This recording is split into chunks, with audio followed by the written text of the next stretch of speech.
Исти околности, но различна одлука.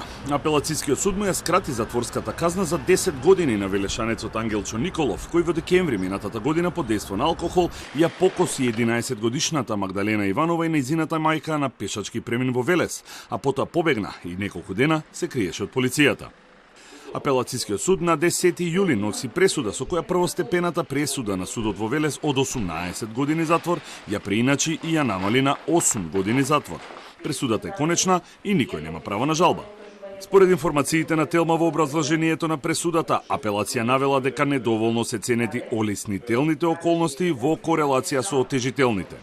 Според апелација, 28-годишниот Николов бил неосудуван, млад, неженет, признал вина и покажал каење. Апелација на истав со Велешкиот суд, па ја потврди казната за забрана за управување на возило во траење од 5 години, која стапува на сила, откако тој ќе ја издржи затворската казна.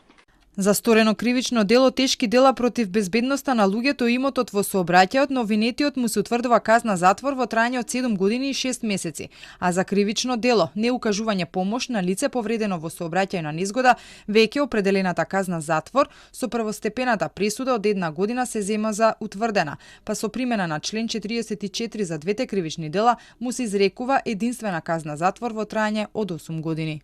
Во првичниот судски процес во Велескиот основен суд, петчлениот судски совет со кој председаваше судиката Габриела Гајдова го прогласи виновен Николов за двете дела.